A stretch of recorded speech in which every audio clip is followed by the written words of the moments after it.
إن الحمد لله نحمده ونستعينه ونعوذ بالله من شرور أنفسنا ومن سيئات أعمالنا من يهد الله فلا مضل له ومن يضلل فلا هادي له وأشهد أن لا إله إلا الله وحده لا شريك له وأشهد أن محمدًا عبده ورسوله وأرسل رسوله بالحق بشيرا ونذيرا فأعوذ بالله من الشيطان الرجيم من همزه ونفخه ونفثه بسم الله الرحمن الرحيم يا أيها الذين آمنوا اتقوا الله حق تقاته ولا تموتن إلا وأنتم مسلمون يا أيها الناس اتقوا ربكم الذي خلقكم من نفس واحدة وخلق منها زوجها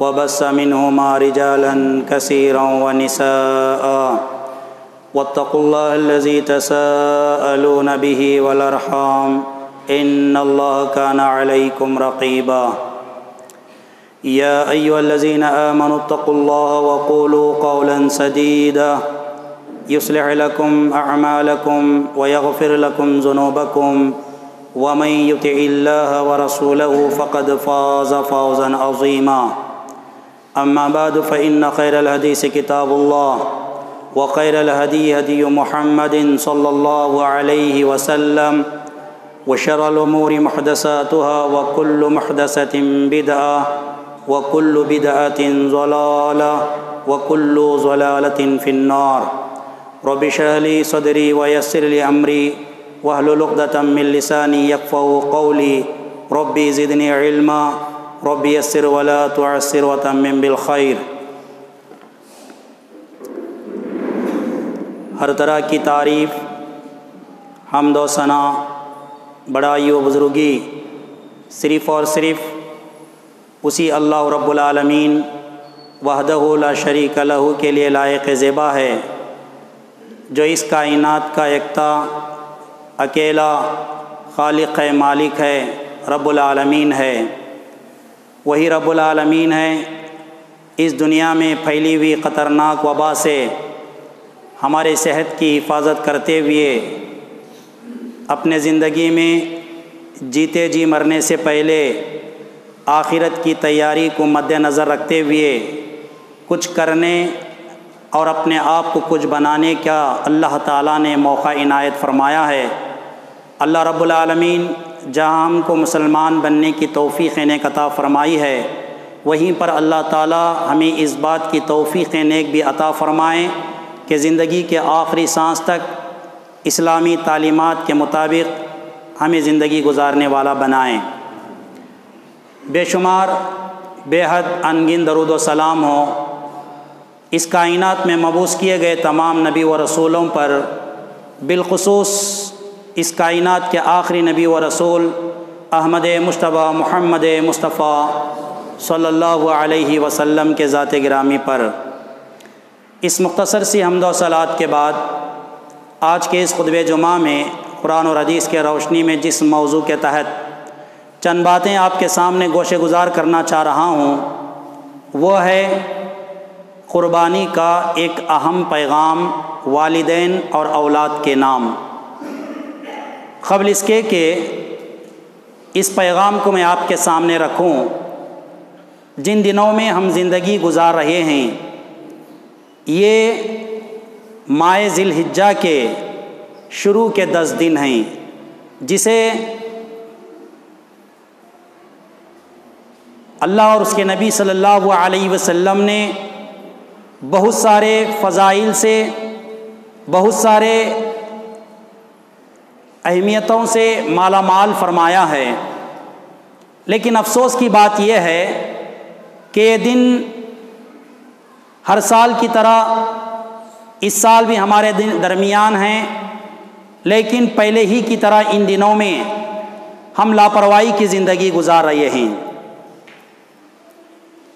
شاید آپ لوگوں کو اس بات کا اندازہ نہیں ہے، ذی الحجہ کے شروع کے جو 10 دن ہیں جسے عشرہ ذی الحجہ کہا جاتا ہے، یہ اللہ کے نزدیک بہت بڑے دن ہیں، عظمت والے ہیں، عزت والے ہیں، قدر کیے جانے والے ہیں، جس کی قدر خود اللہ تعالیٰ کرتا ہے۔ اگر اس کا اندازہ آپ لگانا چاہتے ہیں، قرآن مجید سورۃ الفجر اٹھا کر کے دیکھیں، اللہ تعالیٰ نے فرمایا والفجر ولیال عشر، قسم ہے فجر کی اور 10 راتوں کی۔ اہل علم نے، مفسرین نے جن 10 راتوں کی اس آیت کے اندر اللہ تعالیٰ نے قسم کھائی ہے، ان راتوں سے کون سے دن مراد ہیں؟ مفسرین اپنی تفسیر کی کتابوں میں لکھتے ہیں کہ وہ ذی الحجہ کے شروع کے جو 10 دن ہیں، ان 10 دنوں کے راتوں کی اللہ نے قسم کھائی ہے۔ اللہ سب سے بڑا ہے، ہم کو حکم دیا گیا ہے ضرورت کے مطابق اللہ کی قسم کھاؤ۔ اسی طرح اللہ تعالیٰ اپنے طرف سے کسی چیز کی قسم کھاتا ہے تو اپنے نظر میں جو بڑی چیز ہوتی ہے اس کی قسم کھاتا ہے۔ اللہ کے نبی صلی اللہ علیہ وسلم نے حدیث پاک کے اندر فرمایا، مسند احمد کی روایت ہے، نبی صلی اللہ علیہ وسلم کا فرمان ہے، ما من ایام اعظم عند اللہ واحب الیہ العمل فیہن من ہذہ الایام العشر، یعنی سال کے 360 دنوں میں اللہ کے نزدیک سب سے بڑے، سب سے عظمت والے، جس کی ہم کو عزت کرنا چاہیے، جس کا ہم کو ادب اور احترام کرنا چاہیے، اور اس بڑے دنوں میں جو عمل کیا جائے گا، وہ عظمت والے دنوں میں جو عمل کیا جائے گا، وہ عمل اللہ کے نزدیک سب سے زیادہ محبوب ہوگا۔ اللہ کے نبی صلی اللہ علیہ وسلم نے فرمایا، من ہذہ الایام العشر، وہ ہے ذی الحجہ کے شروع کے 10 دن۔ 360 دنوں میں 350 دن اس کی فضیلت الگ ہے، لیکن اس میں سے جو 10 دن ہیں، اگرچہ کہ وہ 10 دن نہ رمضان کے مہینے سے جڑتے ہیں، نہ شعبان کے مہینے سے جڑتے ہیں، نہ ربیع الاول کے مہینے سے جڑتے ہیں، نہ محرم کے مہینے سے جڑتے ہیں، بلکہ ان دنوں کا تعلق ذی الحجہ، جس ماہ میں ہم عید الاضحیٰ اور قربانی جیسی عظیم سنت کو ادا کرتے ہیں، اس کے شروع کے 10 دن سال بھر کے تمام دنوں میں سب سے عزت والے 10 دن اللہ تعالیٰ نے اسے مقرر کیا ہے۔ اور اس میں جو عمل کیا جاتا ہے، ان دنوں کے بڑے اور عظیم ہونے کے ساتھ ساتھ اس کے اندر کا ہر چھوٹا سا چھوٹا عمل بقیہ دنوں میں کیے جانے والے اعمال میں سب سے بڑا اللہ تعالیٰ کی نظر میں لکھا جاتا ہے۔ اس سے بڑھ کر کے کیا ہوتا ہے؟ جب اللہ کے نبی صلی اللہ علیہ وسلم نے ان دنوں کی فضیلت میں صحابہ اکرام کے سامنے حدیث بیان فرمائی، سوال کیا صحابہ نے، اے اللہ کے نبی صلی اللہ علیہ وسلم کیا بات ہے، آپ ان دنوں میں کیے جانے والے اعمال کی اتنی زیادہ فضیلت، اہمیت، مقام اور مرتبہ اور ثواب اور نیکیوں کا چرچا کر رہے ہیں، کیا کوئی آدمی دین کے سربلندی کے لیے اللہ کے راستے میں جہاد کرنے کے لیے جاتا ہے؟ کیا جہاد میں جانے سے بڑھ کر کے ان 10 دنوں میں کیا جانے والا عمل اللہ کو محبوب ہے، پسندیدہ ہے، اور اس عمل سے بھی بڑا اجر اللہ کے نزدیک لکھا جائے گا؟ اللہ کے نبی صلی اللہ علیہ وسلم نے فرمایا کہ نام، ہاں، الجہاد فی سبیل اللہ، اللہ کے راستے میں جہاد کرنے سے بھی زیادہ ثواب ان 10 دنوں میں ہیں، جو گزشتہ پیر کے دن سے شروع ہو کر کے آج جمعہ تک پہنچے ہیں، اور جمعہ سے لے کر کے آنے والی ہماری عید چاشمبے کے دن تک، یہ جو 10 دن ہیں، اس میں کیا جانے والا عمل جہاد سے بھی بڑھ کر کے ہے، جہاد سے بھی بڑھ کر کے ہے۔ ہم نے ان 10 دنوں میں کون سا جہاد کیا؟ ہم نے ان 10 دنوں میں اس کی عظمت کو مد نظر رکھتے ہوئے، اس کے مقام اور مرتبے کو مد نظر رکھتے ہوئے اپنے اندر وہ کون سی تبدیلی لائی؟ جو بے نمازی تھے، کم از کم یہ جو بیماری کی وبا پھیلی ہوئی ہے، مختلف فتنوں کو ہمارے زندگی میں لا کر کے کھڑا کی ہے، ہمارے کاروبار غارت ہو چکے ہیں، ہماری زندگی موت کے کیا ہے ساتھ کھیل رہی ہے۔ موتوں کو ہم اپنے آنکھ میں، پاس میں، قریب میں، رشتہ داروں میں، خاندان میں، رشتہ داروں میں، نوجوانوں کی شکل میں، عورتوں کی شکل میں، مردوں کی شکل میں، بزرگوں کی شکل میں ایسی حالت میں مرتے ہوئے دیکھا۔ کسی کی نماز جنازہ نصیب نہیں ہوئی، کسی کی نماز جنازہ نصیب ہوئی، ان کے لیے میرے محترم عازرین غسل میت نصیب نہیں ہوا۔ کسی کو غسل میت نصیب ہوا تو ان کو کفن بھی نصیب نہیں ہوا، کسی کو کفن نصیب نہیں ہوا ان کو خبر بھی نصیب نہیں ہوئی۔ ان حالات میں جو اللہ تعالیٰ کی طرف سے بطور آزمائش ہمارے سامنے کھڑے تھے، ان سے ہم نے کیا عبرت لائی؟ ہمارے لیے یہ چاہیے تھا کہ 10 دنوں کا آنے کا انتظار کرتے۔ لاک ڈاؤن اسی کے ساتھ اوپن ہو رہا تھا، اسی کے ساتھ لاک ڈاؤن اوپن ہو رہا تھا۔ مسجدیں جو نمازوں کے لیے بنائی گئی بند کر دی گئی، اس مسجد کے چکر کاٹے گئے، جو نماز پڑھ رہے تھے ان کے اوپر اعتراضات کیے گئے۔ آج میں پوچھتا ہوں ان لوگوں سے، آج مسجدیں نماز کے لیے کھلی ہیں تو یہ لوگ نمازی بننے سے کیوں دور ہیں؟ کیوں اپنے آپ کو اللہ کے گھر میں عبادت کرتے ہوئے جھکانے کے لیے نہیں لاتے اور اپنے رشتہ داروں کے لیے دعائیں خیر نہیں کرتے، اپنی زندگی میں اس وبا کی حفاظت کے لیے دعائیں نہیں کرتے؟ میرے محترم حاضرین، ان دنوں میں ہم کو چاہیے تھا یہ 10 دن جو پیر کا دن سے شروع ہوئے ہیں ہم اسے سمجھتے، ہم آتے مسجدوں میں نمازیں پڑھتے، صدقہ و خیرات کرتے ہیں، توبہ و استغفار کرتے ہیں، اس بیماری کے پھیلنے سے روکنے کے لیے دعائیں خیر کرتے۔ کچھ نہیں کیا ہم نے، اور ہم کو کچھ کرنے کی ضرورت نہیں ہے۔ ہمارے اندر کا جو احساس ہے مر چکا ہے، ہماری جو ایمانی غیرت ہے اس کی کوئی اہمیت ہمارے پاس نہیں ہے۔ ہمارا ایمان آج اتنا کمزور ہے، اتنا کمزور ہے، بڑے سے بڑے حادثات اور فتنوں کو اپنے زندگی میں دیکھتے ہوئے بھی یہ ہماری ایمانی غیرت ہم کو ابھارنے سے پیچھے رہ گئی ہے۔ یہ ایمان کی کمزوری ہے، یہ ایمان کی کمزوری۔ اپنے ایمان کو بڑھاوا دینے کی ضرورت ہے، اپنے ایمان کو مضبوط کرنے کی ضرورت ہے۔ اسی طرح ایمان کو مضبوط کرنے کے لیے اللہ تعالیٰ ایسے دن یا عیدین یا نیکی کے موقع ہمارے سامنے لاتا ہے۔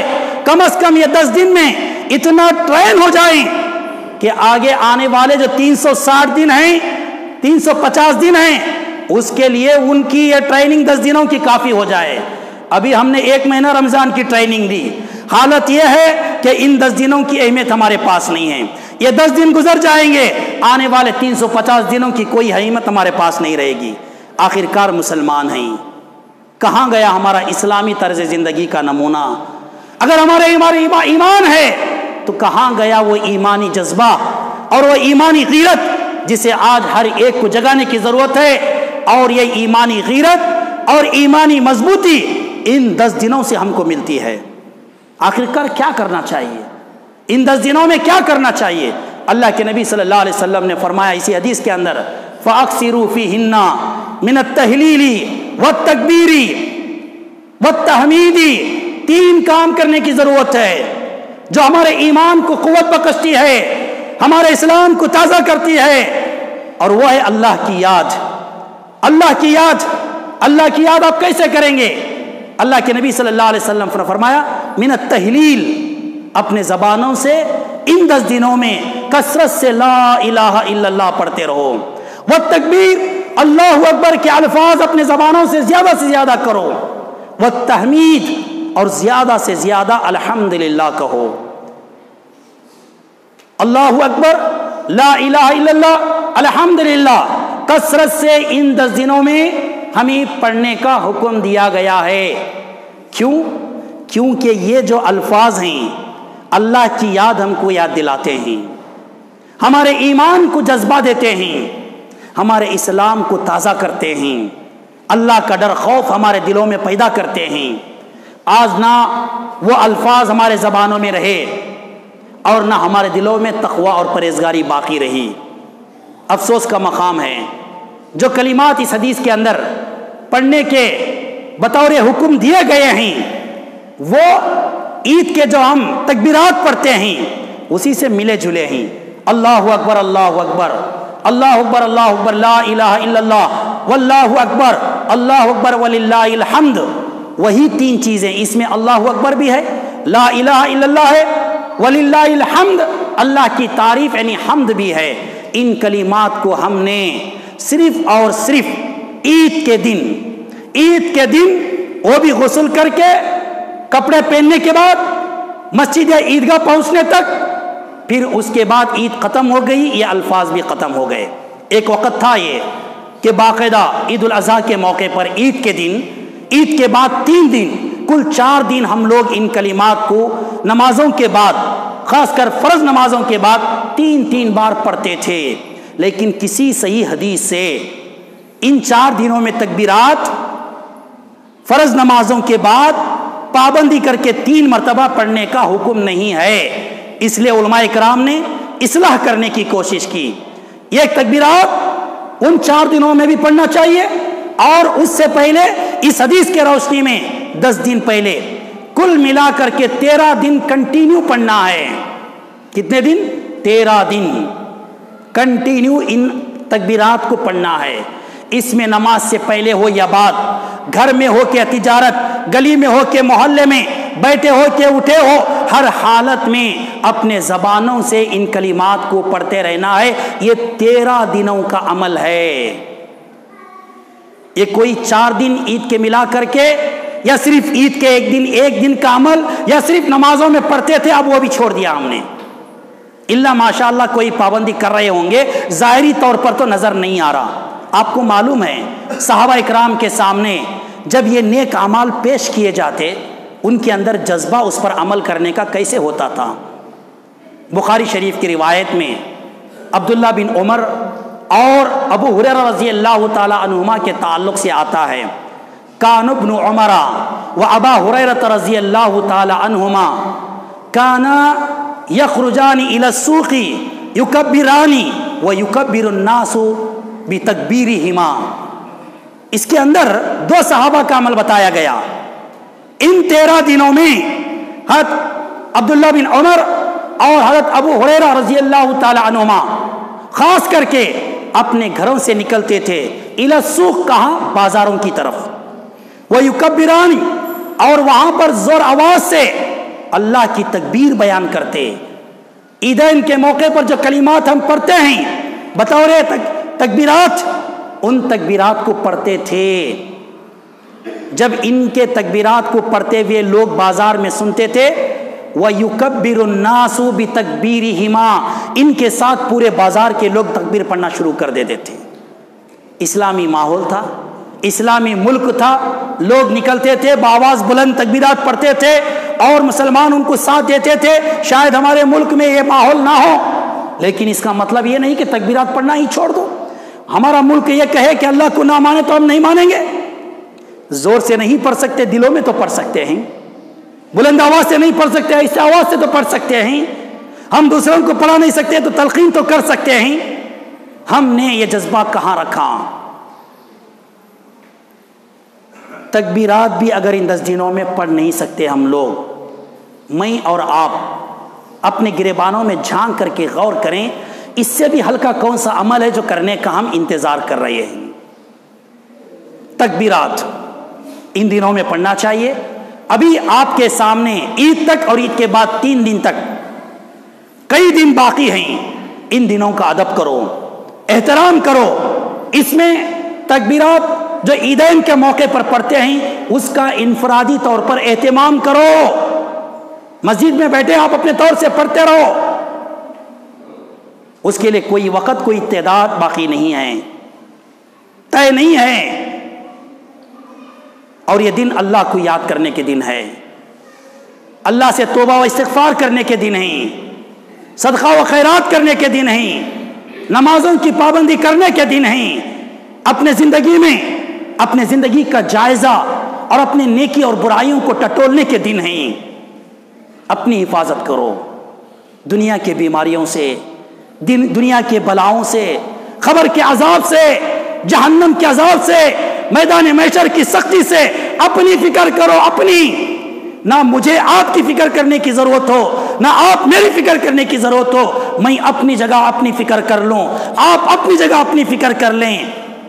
ہر ایک کے زندگی کا اچھے اور برے کا معاملہ ان کے ساتھ جڑا ہوا ہے میرے محترم حاضرین. میری زندگی کی جھڑتی وہ میرے ذمہ ہے، آپ کے زندگی کی جھڑتی وہ آپ کے ذمہ دار ہیں. ہر جگہ کوئی اپنی زندگی کا ذمہ دار ہے.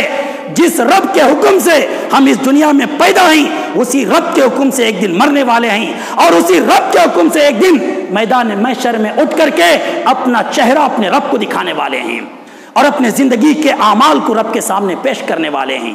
ہمارے اعمال چاہے وہ خیر ہو چاہے وہ بد ہو، انہی اعمال کے بنیاد پر ہماری آخرت کا فیصلہ ہوگا. اس بات کا خاص خیال رکھیں. اب بھی نہیں، موت آس پاس منڈلا رہی ہے. تیسرا دور اس بیماری کا آنے والا ہے. لوگوں کا کہنا ہے اللہ کرے کہ نہ آئے. کیا کریں ہم اس کے لیے؟ مرنا ہی تو مرنے کی تیاری کرنا چاہیے نا. آدمی جیتا ہے تو آخری سانس تک کروڑ روپے خرچ کرنے کے لیے تیار ہیں. اس کے بند ہوئی سانسوں کو واپس لانے کی کوشش کریں.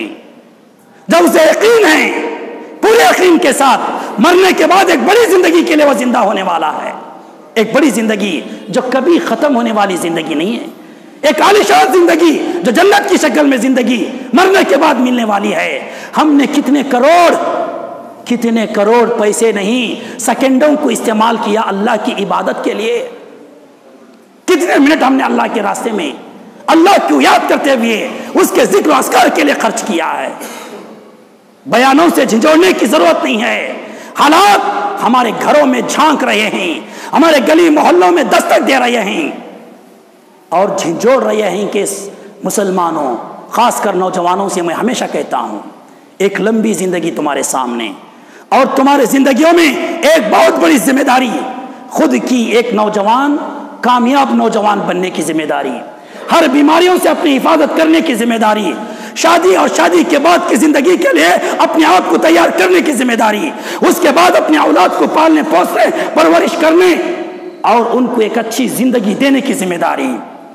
اور اس وقت آپ کے وہ ماں باپ جو تکلیف سے اپنے بچوں کو جنم دینے کے بعد ایک ماں اور اس کے بعد کافی تکلیفیں اٹھا کر کے دھول مٹی پسینے میں شرابور ہو کر ایک باپ اپنی اولاد کے لیے جو کچھ کرتا ہے، نوجوانوں کو چاہیے اسے سامنے رکھ کر کے فیصلہ کرے.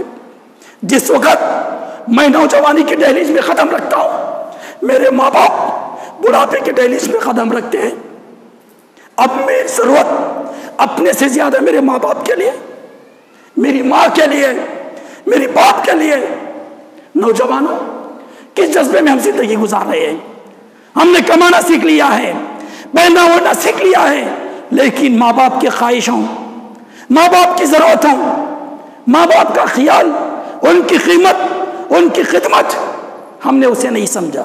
کل کا نوجوان ایکسیڈنٹ ایک حادثے میں شکار ہو جاتا ہے، وہ ماں اپنے دل میں، اپنے جسم میں وہ کون سا کلیجہ رکھے، وہ کون سا دل رکھے جو نوجوانی کی عمر تک بڑی تکلیف کے بعد لائق بناتی ہے زندگی کے لیے. اچانک وہ ایکسیڈنٹ کے حوالے ہو جاتا ہے. یہ بات الگ ہے، اللہ کا حکم ہوا ہوگا، لیکن احتیاط ہماری ذمہ داری ہے. احتیاط ہماری ذمہ داری ہے. ایسے کئی نوجوان ہیں جو اپنی نوجوانی کی اہمیت خود نہیں سمجھتے. یہ زندگی نوجوانوں وہ صرف تمہاری جوانی کے لیے نہیں ہے، اس نوجوانی کو تمہارے ماں باپ بھی جھیلا ہے. ساری نوجوانی تمہارے پرورش میں ختم کیا ہے، تمہارے لباس کے لیے، تمہارے غذا کے لیے، تمہارے گھر و بار کے لیے، تمہارے کاروبار کے لیے، تمہاری بڑھتی ہوئی جوانی کو ٹہرانے کے لیے کن چیزوں کے لیے تمہارے ماں باپ نے نہیں کیا. اسی لیے میں نے کہا تھا آج کے اس بیان سے قربانی کا ایک اہم پیغام میں یہ بھی دوں گا جو ہمارے ماں باپ کے لیے بھی ایک پیغام ہے، ہمارے ان ماں باپ کے اولاد کے لیے بھی پیغام ہے. اٹھاؤ ابراہیم اور اسماعیل کی زندگی کو جو قربانی سے جڑی ہوئی ہے. قربانی اصل جانوروں کی قربانی نہیں ہے. بیٹے اسماعیل کی قربانی باپ ابراہیم نے کی تھی، بیٹے اسماعیل کی قربانی باپ ابراہیم نے کی تھی. لیکن ایک بچے کو ایک باپ اگر اس لائق بنانا چاہے کہ اسے یہ کہے کہ رب کے نام پر میں تجھے کاٹنے والا ہوں، رب کے نام پر میں تجھے ذبح کرنے والا ہوں، وہ بچہ تیار ہو جائے، یا ابت افعل ما تؤمر ستجدنی انشاءاللہ من الصابرین۔ اے اللہ، اگر یہ آپ کے رب کا حکم ہے، اے باپ اگر یہ آپ کے رب کا حکم ہے، آپ یہ کام کرو، میری طرف سے کوئی شکایت نہیں ہے، ستجدنی انشاءاللہ من الصابرین۔ اے ابا، آپ مجھے یہ کام کرتے ہوئے، صبر کرتے ہوئے پائیں گے، میں صبر کروں گا۔ رب کے نام پر کٹنے کے لیے تیار، اور وہ بھی کیا تھا؟ ایک خواب ابراہیم علیہ السلام اپنے بیٹے کے سامنے رکھ رہے ہیں، انی ارا فی المنام انی اذبحک فانظر ماذا تری۔ بیٹے، میں نے خواب میں دیکھا ہے، میرے رب سے حکم ہو رہا ہے، میں تم کو ذبح کر رہا ہوں، کیا رائے ہے تمہاری؟ باپ اور اولاد کی زندگی کا ایک ملاپ کیسا ہے؟ میں اسی لیے بار بار کہتا ہوں، ماں باپ ہیں تو ان کے اختیار میں یہ بھی ہے اپنے اولاد کو بنانے کے لیے جو اسلامی اصول ہے اسے اختیار کریں۔ سب سے پہلے میں اپنے معاشرے کے ماں باپ، سرپرست جسے پیرنٹس کہتے ہیں، میں ان کو ایک پیغام دینا چاہتا ہوں۔ آخرکار یہ فرمانبردار بیٹا اسماعیل باپ کے سامنے سر جھکا کر کے رب کے حکم کے تعمیل میں جو کھڑا ہوا ہے، اس کے پیچھے خود اس بیٹے کی ذمہ داری نہیں تھی، اس بیٹے کے باپ کی ذمہ داری تھی۔ جب اللہ نے کہا یہ لوگ ابراہیم تم کو جان سے مارنے کے لیے تلے ہوئے ہیں، تم میرے حکم سے نکل جاؤ، لوگوں نے پوچھا ابراہیم کہاں جا رہے ہو؟ ابراہیم نے کہا قال انی ذاہب الی ربی سیہدین، لوگوں میرے رب نے کہا یہاں سے نکل جاؤ، میں نکل رہا ہوں، میں کہاں پہنچوں گا مجھے معلوم نہیں ہے، میرے رب کے ذات سے امید ہے وہ مجھے صحیح راستہ دکھائے گا۔ نکل گئے، رب کے راستے میں ابراہیم نکل گئے۔ راستے میں چلتے چلتے چلتے چلتے ایک روایت کے مطابق بعض مورخین نے 46 سال آپ کے لکھا ہے، بعض مورخین نے اس وقت آپ کی عمر 85 یعنی 80 پر 5 سال لکھا ہے۔ 85 سال کے بوڑھے باپ اللہ کے حکم سے راستے میں نکل جاتے ہیں، زبان سے یہ الفاظ نکلتے ہیں، ربی ہب لی من الصالحین، اے اللہ مجھے نیک اولاد دے۔ اہل علم اس دعا کے پیچھے ابراہیم علیہ السلام کے زندگی کا ایک راز بیان کرتے ہیں۔ نکل گئے تھے اپنے بیوی کے ساتھ، بوڑھے باپ، اے اللہ تو غائبانہ مدد کرنے والا ہے، ظاہری طور پر میرا سہارا کون ہے؟ میرا سہارا کون ہے جو زندگی کا سہارا بنے؟ ربی، اے میرے رب، ہب لی من الصالحین، مجھے نیک اولاد دے جو میرے زندگی کا سہارا بنے۔ نوجوانوں تم اپنے ماں باپ کے سہارا ہو۔ اسی سہارے کو ابراہیم نے دعا سے مانگا تھا۔ شاید ہمارے ماں باپ کی غلطی یہاں ہوئی، ہم اپنے اولاد کو دعاؤں سے نہیں مانگا، اپنی ضرورت پوری کرتے ہوئے حاصل کیا ہے۔ یہ شاید بہت آپ کو ناگوار بات لگے گی، ہم نے دعاؤں کا اہتمام نہیں کیا، نیک بیوی کا اہتمام نہیں کیا، اچھے اخلاق کے گھرانے کا انتظام نہیں کیا، ہم نے اپنے بچوں کے رشتوں کا انتخاب اپنے اختیار سے کیا ہے۔ اپنے اختیار سے یہاں سے شروع ہوتی ہے اپنے اولاد کو بگڑتے ہوئے دیکھنے کی تاریخ۔ سب سے پہلے ایک اچھی بیوی جو شوہر کے لیے بیوی بن سکے، خاندان کو سکون کا ذریعہ بن سکے، ماں باپ بچوں کے لیے ایک اچھی والدہ بن سکے، جس کے چھاتی کو لگا کر کے بچہ 2.5 سال تک خون پیے دودھ کی شکل میں، اور اس کی تاثیر اس کی ماں کی عزت کرنے میں نہ آئے۔ کہاں کمی ماں کی ہو رہی ہے؟ وہ بچہ جو نوجوانی کی عمر کو پہنچتا ہے اپنے باپ کی عزت نہ کرے، باپ سے وہ کون سی غلطی ہوئی ہے جو بچہ وہ اپنے باپ کے مقام کو نہیں سمجھ رہا ہے؟ شاید چند چیزیں جو ہمارے پاس ہے وہ دعائیں جس کی کمی آج ہم محسوس کرتے ہیں۔ ہم نے اپنے بچوں یا اپنے شادیوں سے پہلے جو سنت کے اندر دعائیں ہیں اس کا اہتمام نہیں کیا۔ ربی حب لی من الصالحین ابراہیم علیہ السلام پڑھ رہے ہیں۔ آپ کو معلوم ہے شادی کے بعد میاں بیوی آپس میں اپنی ضرورت پوری کرتے ہیں، کیا دعا پڑھنا چاہیے؟ بسم اللہ اللہم جنبنا الشیطان وجنب الشیطان ما رزقتنا۔ مطلب کیا ہے؟ اے اللہ ہم شادی شدہ ہیں، ہم آپس میں اپنی ضرورت کو پورا کر رہے ہیں تیرا نام لے کر کے، اے اللہ ہم کو شیطان سے بچا لے۔ وجنبی شیطان ما رزقتنا، اور ہمارے ملنے سے ہماری جو اولاد ہونے والی ہے اے اللہ ان کو بھی شیطان سے بچا۔ کیا ہم نے دعا کیا اپنی اولاد کو جو شیطان کے حوالے کیے ہوئے ہیں؟ اگر وہ دعا ہوتی شاید ہمارے بچے آج شیطانی نہ ہوتے۔ نمازیں مسجد میں ہو رہی ہیں، پورا بازار گرم ہے ہمارے بچوں کے آواز سے، ماں باپ کے اندر اف کہنے کی طاقت نہیں ہے۔ میرا بچہ میرے گلی میں کھیل رہا ہے، نماز ہو رہی ہے، اذان ہو رہی ہے، اتنی طاقت نہیں۔ دن بھر لاک ڈاؤن میں کھیل رہے ہیں آپ کے بچے، مغرب میں پابندی نہیں کرا سکتے آپ؟ بیٹھو کم از کم دعائیں پڑھتے، ABCD پڑھتے، آئی لکھتے، اتنا بھی نہیں کرا سکتے۔ وہ جو آزادی سے نکل گئے بچے ہمارے ہاتھوں سے اس عمر میں، کس بات کی امید رکھتے ہیں کہ نوجوانی کی دہلیز میں جب پہنچیں گے وہ ہمارے دہلیز میں ختم رکھیں گے یا کسی اور کے دہلیز میں ختم رکھیں گے؟ کیا امید ہے ہم لوگوں کو؟ شادی ہو رہی، سب کچھ تیاری، باپ دعوت دینے کی تیاری، ولیمے کی تیاری، شادی محل کر۔ کبھی باپ نے پوچھا بیٹے کو، اس کے لیے ایک دعا بھی ہے، کیا تم نے دعا یاد کی؟ پوچھا، شرم آتی ہے۔ ایک سی ایک گالی دے سکتے وقت پڑھنے پر، ہم ایک دعا اسے پوچھ نہیں سکتے؟ یا اس نوجوان کی ذمہ داری جو اپنی زندگی کا ایک بہت بڑا اہم فیصلہ لینے چاہ رہا ہے، وہ لینے سے پہلے کچھ سوچا؟ میں دنیوی اعتبار سے شادی کے لیے جو تیاریاں کرنا ہے میں نے تیاری کر لی ہے۔ میں نے بہت سوں کو پوچھا، جب ہمارے نوجوان آ کر کے مجھے دعوت دیتے ہیں میں پوچھتا ہوں کیا بھئی تیاری ہو گئی؟ ہاں مولانا، کون کون سی تیاری ہوئی؟ رخے بنے ہیں، آپ کو دے رہا ہوں، شادی محل بک ہے، ولیمے کا انتظام بہترین سے بہترین ہوا ہے، نکاح کو جانے کے لیے گاڑی کا انتظام ہے، کپڑوں کا انتظام، فلاں انتظام فلاں انتظام۔ اور ایک انتظام آپ نے نہیں کیا یا کر لیا ہے، وہ ہے چند دعائیں۔ نوجوان وہ اس جواب سے خالی ہے، کیا تیاری ہم نے کی؟ والدین کے اثرات ماں باپ کے اوپر کہاں سے شروع ہوتے ہیں؟ ہم نے اس کا احساس نہیں کیا۔ ابراہیم علیہ السلام نے وہی تو دعا کی تھی، ربی ہب لی من الصالحین۔ یہ ہمارے والدین کو سب سے پہلے ایک نیک کردار اختیار کر کے اپنے اولاد کے تعلق سے اچھی امید کے ساتھ ایک امید لے کر کے زندگی گزارنا چاہیے۔ اب اس کا مطلب یہ بھی نہیں کہ ہمارے نوجوان آزاد ہو گئے ہیں، نوجوانوں کو اسماعیل کی ذمہ داری ادا کرنے کی ضرورت ہے۔ وہاں پر باپ ابراہیم نے نماز پڑھنے کا، روزہ رکھنے کا، نیکی کرنے کا حکم نہیں دیا تھا، بلکہ وہ اپنے آپ کی جان دینے کی، رب کے نام پر یہ بات رکھی تھی۔ کیا ہمارے ماں باپ کے پاس بیٹے کی جان پوچھنے سے زیادہ کم از کم نماز پڑھ بیٹے یہ کہنے کی طاقت نہیں ہے؟ کم از کم نماز پڑھ رہے، شرارت مت کر یہ کہنے کی طاقت نہیں ہے؟ اب ایسی اولاد سے یہ سوچ لے کر کے چلیں گے ہم کس امید کو لے کر زندگی گزاریں؟ بہرحال بیٹا اسماعیل کا ایک کردار ہمارے سامنے ہے۔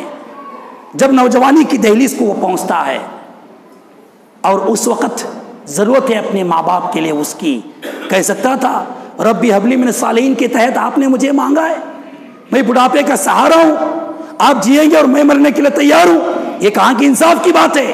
لیکن کہا اے ابا یہ آپ کے رب کا حکم ہے، الحمدللہ ستجدونی انشاءاللہ، آپ مجھے صبر کرتے ہوئے پائیں گے، آپ ذبح کیجئے اللہ کا نام لے کر کے۔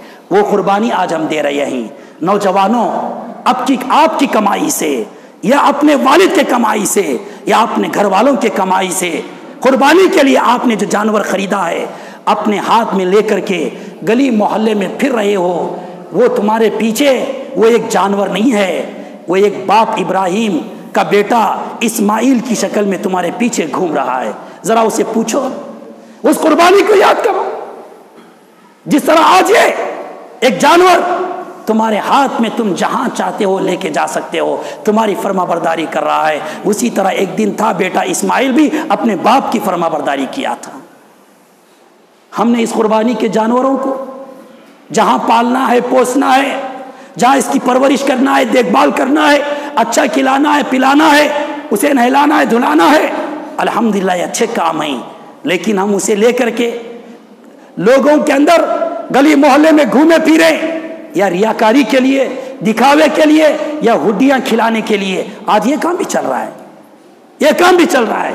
اللہ کا ڈر پیدا کرو میرے نوجوانوں، یہ قربانی کے جانور ہیں، ان سے ہم کو سیکھنا ہے نہ کہ لڑانا ہے۔ جب انہی کو ہم لڑائیں گے، یہ تو ضرور ہے کہ آپ کی قربانی کل قیامت کے دن اللہ سے لڑائے گی، کامیابی کے لیے نہیں، ناکامیابی کے لیے لڑائے گی۔ ان جانوروں کو دیکھ کر کے ہمیں عبرت حاصل کرنے کی ضرورت ہے۔ اور بھی ہم جانور بن رہے ہیں، جانوروں کے حد سے اپنے آپ کو پار کر رہے ہیں، شور شرابہ گلی محلے میں ہو رہا ہے۔ اللہ سے ڈرو، ان جانوروں کو ہڈی وغیرہ کے لیے نہ لے کے جاؤ، ان پر ظلم نہ کرو، ان پر ظلم نہ کرو۔ ایک جانور بھی جو سینگ والا ہے، اگر جنگل کے اندر بغیر سینگ والے جانور پر ظلم کرتا ہے، زیادتی کرتا ہے، کل قیامت کے دن ان کو اٹھایا جائے گا، بغیر سینگ والے جانور کو سینگ دیے جائیں گے، اور جس کے سینگ تھے اسے نکالے جائیں گے، اور کہا جائے گا کہ دنیا کا بدلہ تم لے لو۔ جب جانور سے ظلم کا بدلہ لے سکتا ہے اللہ تعالیٰ، تو کیا ہمارا جانوروں کو جا کر کے ظلم کرانا، یہ جانور ہم کو چھوڑے گا؟ شاید وہی جانور ہم کو اپنا ظلم پورا کرنے کے لیے آپ دوسرے جانور سے ہم لڑا رہے ہیں، وہی جانور ہمارے خلاف کھڑے گا، ہمارے سامنے ہمارے ساتھ لڑنے کے لیے۔ اللہ کے واسطے عبرت حاصل کرو۔ نوجوانوں کو چاہیے کہ اس ڈر اور خوف کے ماحول میں ماں باپ پریشان حال ہیں اور پریشان نہ کریں، خود کی حفاظت کریں، خود کی بیماری سے حفاظت کریں، اپنے اولاد کا اپنے ماں باپ کا ہمیشہ خیال رکھیں، ان کا فرما بردار بنیں۔ ماں باپ کو چاہیے کہ نماز کی تلقین کرے، مسجدوں کی طرف ان کو دعوت دیں، ہزار آپ کی بات مانیں یا نہ مانیں، آپ کو بولنے کی ضرورت ہے، اولاد کو سننے کی ضرورت ہے۔ اگر واقعی قربانی کے دن ہیں اور قربانی کا ارادہ کر چکے ہیں، قربانی کے جانور خرید چکے ہیں، اگر آپ اپنے مقصد میں کامیاب ہونا چاہتے ہیں، اگر ماں باپ ابراہیم نہ بنے قربانی سے، اگر بیٹے اسماعیل نہ بنے قربانی سے، ان ماں باپ اور ان بیٹوں کی قربانی اللہ کے نزدیک قابل قبول نہیں ہے۔ یہ عظیم پیغام ہے جو میں آج کے دن بڑے ہمدردی سے دے رہا ہوں، ہمدردی سے دے رہا ہوں۔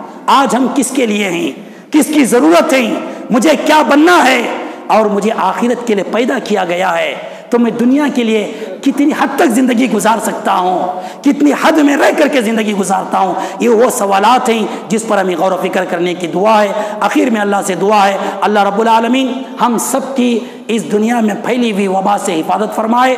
لوگوں کے کہنے کے مطابق جو تیسرا مرحلہ آنے والا ہے، اللہ اپنے غیبی مدد کے ذریعے سے اس مرحلے سے ہم سب کی بھی حفاظت فرمائے۔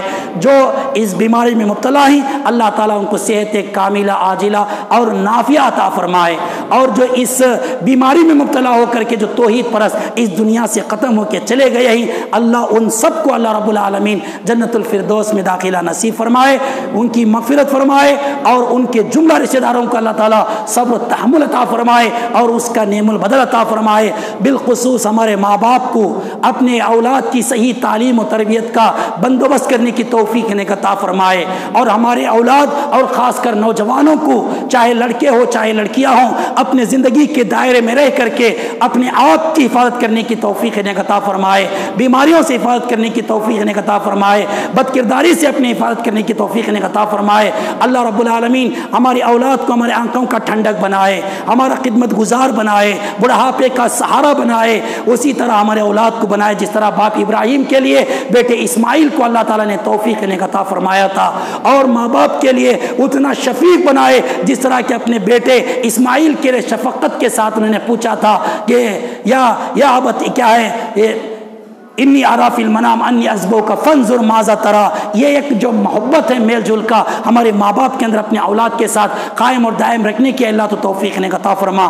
ربنا تقبل منا انک انت السمیع العلیم وتب علینا انک انت التواب الرحیم۔ سبحان ربک رب العزة عما یصفون وسلام علی المرسلین والحمد للہ رب العالمین۔